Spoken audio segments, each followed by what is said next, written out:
નમસ્કાર વાલા દર્શક મિત્રો, સ્વાગત છે આપનું આપણી આ યુટ્યુબ ચેનલ ભાવેશ મકવાણા ન્યૂઝમાં। તો બધાને જય શ્રી કૃષ્ણ, જય માતાજી, હર હર મહાદેવ। તો મિત્રો, આજે તારીખ થઈ છે 29/3/2025। તો 28/3 એટલે કે આવતીકાલે કેન્દ્રીય કર્મચારીઓ અને પેન્શનરોના મોંઘવારી ભથ્થામાં 2%નો વધારો કરાયો છે। જો પહેલાં 53% મોંઘવારી ભથ્થું મળતું હતું તો ત્યારબાદ 2%નો વધારો કરીને 55% મોંઘવારી ભથ્થું મળશે।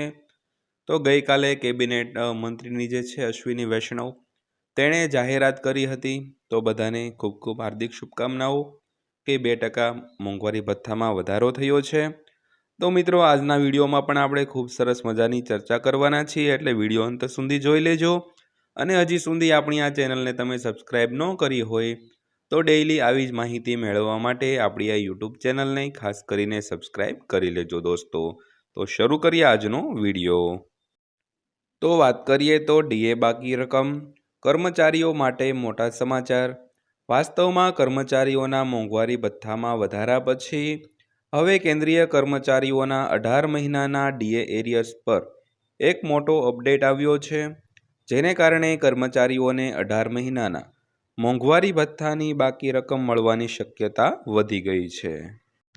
તો ગયા જાન્યુઆરીમાં કેન્દ્ર સરકારે 8મા પગાર પંચની રચનાને મંજૂરી આપી હતી, જેને કારણે કેન્દ્રીય કર્મચારીઓને 18 મહિનાનું મોંઘવારી ભથ્થું બાકી મળવાની શક્યતા વધી ગઈ છે।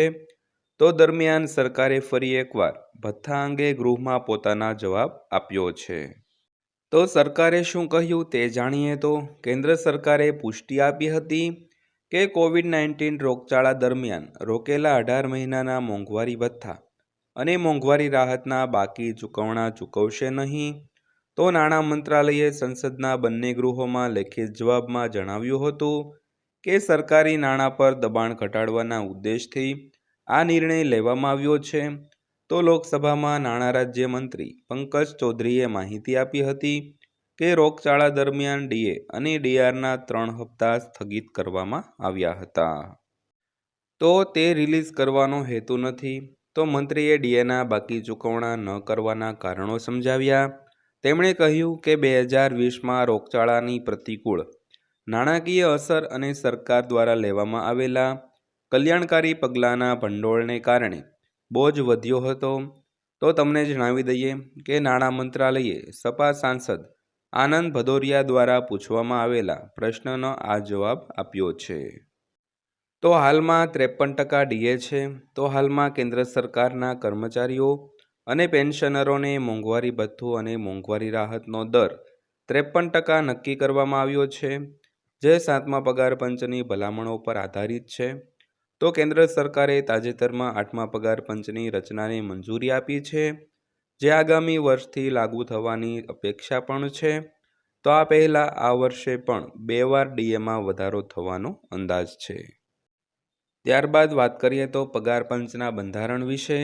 તો ગયા વર્ષે જાન્યુઆરી મહિનામાં વડાપ્રધાન નરેન્દ્ર મોદીએ કેન્દ્રીય કર્મચારીઓના પગાર અને પેન્શનરોના ભથ્થામાં સુધારો કરવા માટે 8મા પગાર પંચની રચનાને મંજૂરી આપી હતી। તો આ પગલાંથી લગભગ 50 લાખ કેન્દ્ર સરકારના કર્મચારીઓ અને લગભગ 65 લાખ પેન્શનરોને ફાયદો થશે મિત્રો। ત્યારબાદ તમને જણાવી દઈએ કે 7મા પગાર પંચની રચના 2014માં કરવામાં આવી હતી અને તેની ભલામણો 1 જાન્યુઆરી 2016થી લાગુ કરવામાં આવી હતી। તો તેનો કાર્યકાળ 2026માં સમાપ્ત થઈ રહ્યો છે। તો 2025માં નવા પગાર પંચની રચનાની પ્રક્રિયા શરૂ કરવાથી ખાતરી થશે કે 7મા પગાર પંચનો કાર્યકાળ પૂર્ણ થાય તે પહેલાં તેમની ભલામણો પ્રાપ્ત થાય અને તેની સમીક્ષા કરવામાં આવે।